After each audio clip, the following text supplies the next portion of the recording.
Since the 1997 season, NBA teams that trailed by 7 or more points in the final 50 seconds of a fourth quarter or overtime in the NBA playoffs are 1 and 1,702.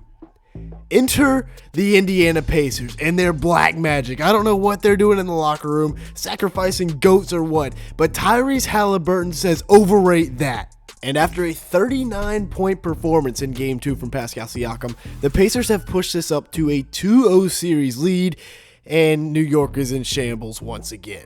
And again, for the second straight year, we underrated the Pacers, and they said, all right, hold my beer. This team is stacked on the offensive side of the ball. They have so many different weapons, like we talked about, Aaron. Andrew Nembhard, who really turns up in the playoffs. Pascal, obviously. Tyrese, Miles Turner, who can pick and pop like no other. This team is really, really good. And they are 40-16 since the month of January and are one of the best road teams in the NBA. On top of that, remember last year, yes, they got swept by the Celtics, but it was a pretty close series, honestly, with a couple of game winners by Boston. And we got to talk about Pascal Siakam. Spicy P went off last night, had almost a 40 bomb in the Garden with 39 points, 5 rebounds, 3 assists, a steal in just 33 minutes. Remarkable efficiency. He was extremely elite from the field. Halliburton setting him up right here. 15 of 23 on the night, 3 of 5 from beyond the arc, big time stuff. And then once again right here, taking Karl-Anthony Towns off the dribble. And this is really what I expected like Porzingis to do in the last series to Cat, take him off the dribble, but he had some random illness. So Siakam does it, finds him one-on-one here in the post, takes advantage, gets to his spot, and gets the and one to go. This is earlier in the game. And then later on, he finds the other mismatches, like Josh Hart. You can't expect Josh Hart to guard this dude in the post, or Jalen Brunson. Either one of them. Mitchell Robinson's got to stay here on the double. Siakam spins out and gets right to his spot, gets the lay-in to go. Against Hart here, hits him with a little jab step, gets him isolated in the mid-post in the short corner, and then just drives and gets to his spot. Right here, when he's got the ISO against Brunson, Mitchell Robinson looks like he's supposed to be coming for the double. Dutton, Siakam takes full advantage of this, spins out, gets Mitchell Robinson up in the air, and then gets the and one to go. In the playoffs, Spicy P is averaging 20.3 points per game, 6 rebounds, 3.3 assists, and a steal. Great numbers for the number one option really for this Pacers team, and he's become one of the more underrated players in the league. He's shooting 55% from the field and 44% from 3 on 4 attempts per game from beyond the arc, and is running the floor very well. He's getting to spots. He's knocking down shots, 44% from 3. I mean, that is fantastic stuff in the regular season. Remember, he was their leading scorer with over 20 points a game, 7 rebounds, 3.4 assists, and a steal. And he did that on above average efficiency, getting feeds from Tyrese Halliburton all game long. 52% from the field, 39% from 3 on 4 attempts. That's big time stuff right there for Siakam. That's all-star worthy.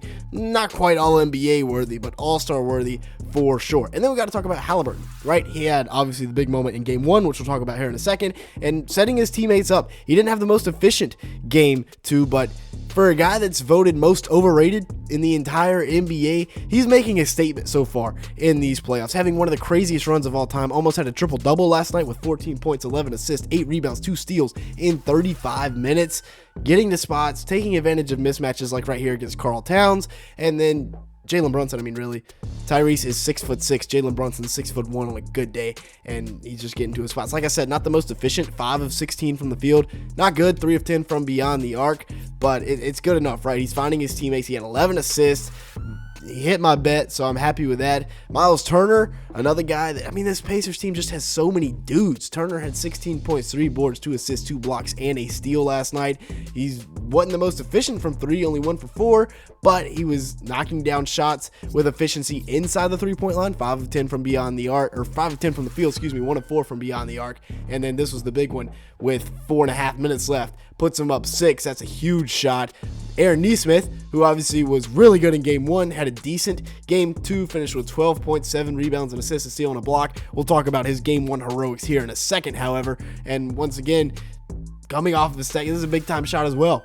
Pushes it up to an 8-point game here with about 8 minutes left. 4 of 7 from the field, 2 of 3 from beyond the arc. They didn't need him to go superhero mode last night because they weren't trailing big. Game 2 was awesome, but Game 1 will go down in NBA history. Of course, we have the game winner from Tyrese Halliburton. We got Karl-Anthony Towns making a death wish, trying to chest bump the black belt. And Aaron Nesmith thinks he's 2016 Stephen Curry. So flashing it back to game one, and this was obviously one of the Tyrese Haliburton games. They had a couple guys go off in this game.